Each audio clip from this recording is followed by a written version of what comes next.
All right, let's just start with the mea culpa. I didn't call this one.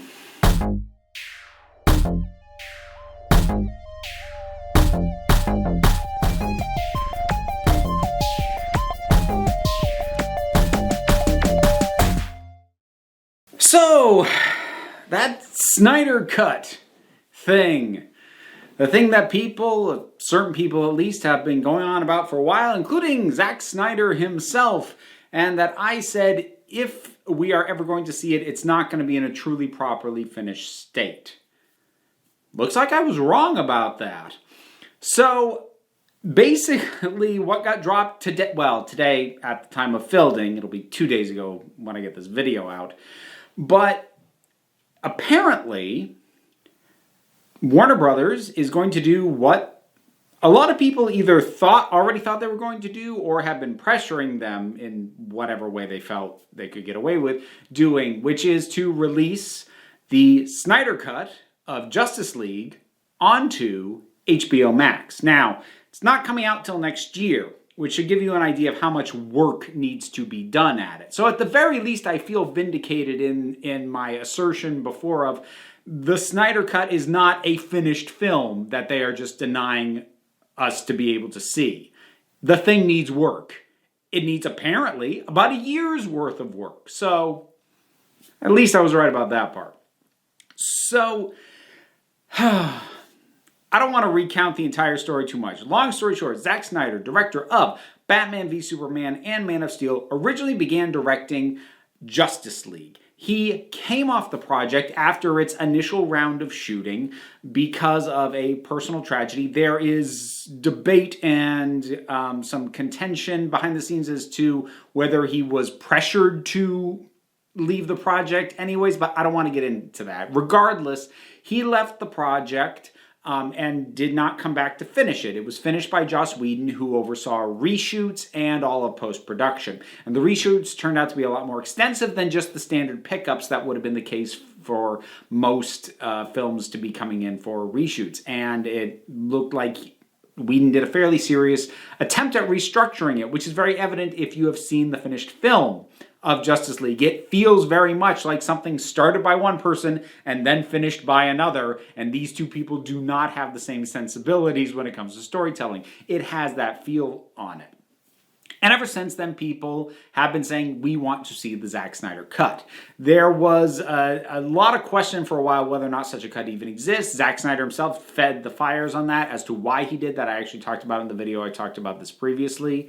But getting to it now, it does look like he is going to be given the resources he needs to finish the film as fully as it is possible for him to do.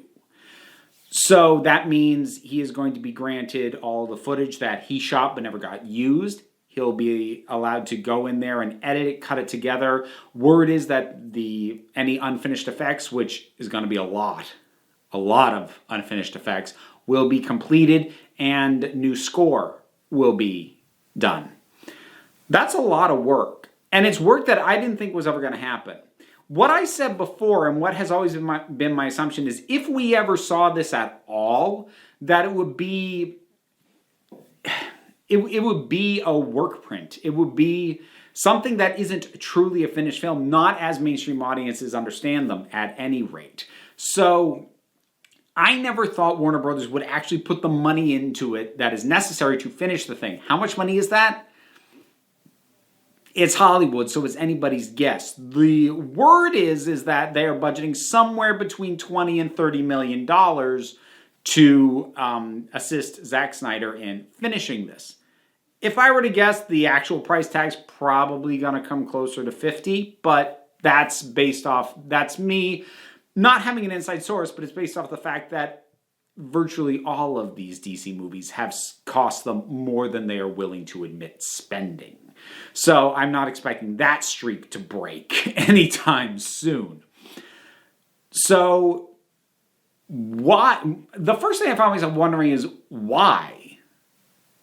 Because as much as certain stripes of the internet are going to start hailing this as a we won kind of thing, I don't think this is them giving into fan pressure.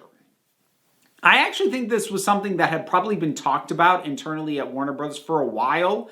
Not necessarily something they're like, never going to do that, but like, is this ever going to actually be in our interest to do?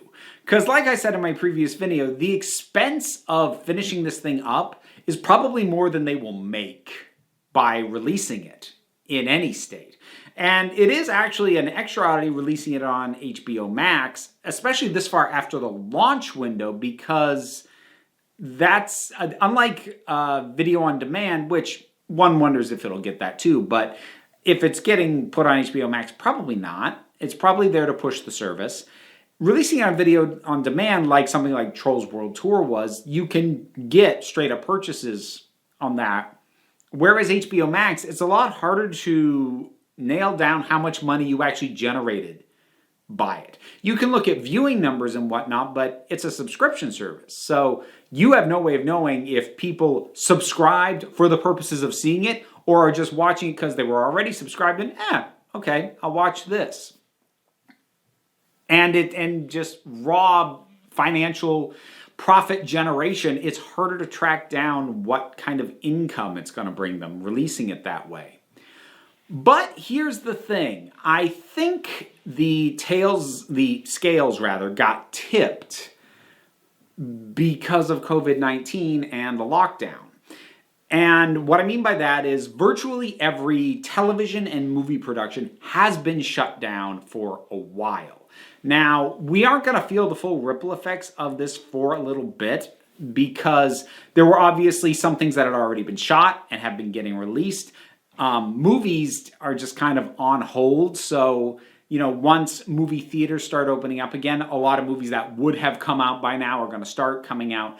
But for them to get production up and running again, there is going to be a gap that happens between when studios and networks and everybody basically runs out of the stuff they've already shot and new stuff that they've made since production has restarted again isn't ready to go. There's going to be a gap there. And I think in the interest of filling that gap may be what finally made it more economically viable to produce the Zack Snyder cut. Because they basically have nearly every asset they need. The footage is shot.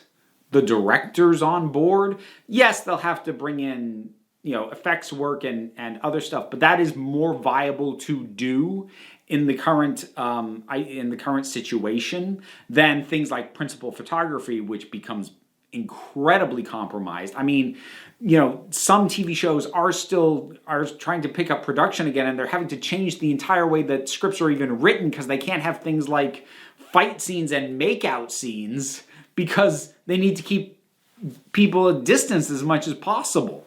So working instead with footage that they've already got, it actually makes a lot of sense to kind of get this thing, attach some electrodes to this and shock it to life now when maybe it wasn't worth the expense before. So that's my guess, my semi-educated guess, as to why this is finally getting clear. Of course, let me be clear. Me saying that this is the reason why I think they're actually pulling the trigger is not to diminish the artistic value of the Snyder Cut. I have no idea what the artistic value of the Snyder Cut is. I won't know until I see it. But what I'm saying is that this decision is and always has been a purely business and financial decision from Warner Brothers. And up until this point, it didn't make sense for them to do it, and now they feel it does. So it will be very interesting to see what this looks like. I have a suspicion that the finished product isn't going to be quite what some of the people calling for the Snyder Cut think they're going to be getting. And what I mean by that is, something that needs to be remembered is, when the initial shooting happened, when the primary photography happened, they meaning the studio and Zack Snyder, were already trying to pivot away from how dark and dour BVS was. So the original conception of Justice League may have been much more directly in line with the tone and the vibe of Batman v Superman. However, by the time they started shooting, they were already trying to lighten the tone of it. Now, it does seem very apparent that Joss Whedon lightened it even more than Zack Snyder had intended to. So I have no doubt that the Zack Snyder cut is going to be darker and more serious and po-faced than the cut we actually got theatrically was. But if people are thinking it's going to be directly in line with BVS, it's not going to be because it can't be. They never shot that version of Justice League. What they shot, the footage that they have to work with, is the lighter than BVS version that Zack Snyder was already intending to make. Again, theatrical version even lighter via Joss Whedon. But if you think you're going to get something that is a direct tonal continuation from Batman v Superman, that you need to tamper your expectations, because that wasn't even the movie Zack Snyder was shooting. So you need to be careful about what it is you expect to get out of this. And again, that's not me dinging quality. I have no idea what it'll be like. I honestly don't know. I haven't watched Justice League since it came out, and I will actually admit to enjoying that film a bit more than most people seem to. I'm not necessarily going to defend it, but I did enjoy it. But I haven't gone back, and I probably could, if I had a mind to, go back and like really pick apart. I bet that's Whedon. I bet that's Snyder. And then eventually I'll be able to have the comparison and go, hey, I was right. But I don't know how different this is going to be. Part of that is I haven't been following every leak from Snyder about everything that he said he wanted to do. I know there was word that Darkseid would appear, and Green Lantern, and Martian Manhunter.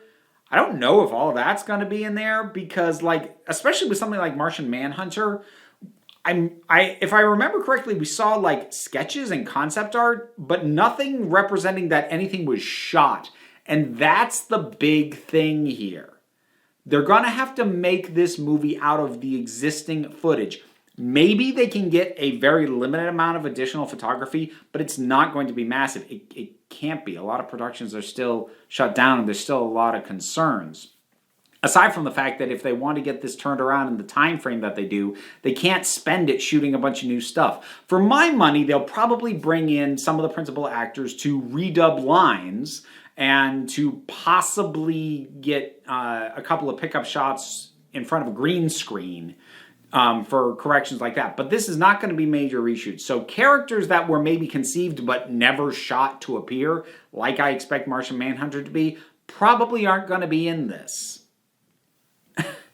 And something tells me that there are some people who are going to look at the fact that things like that are going to be missing and claim that this somehow still isn't the Snyder cut.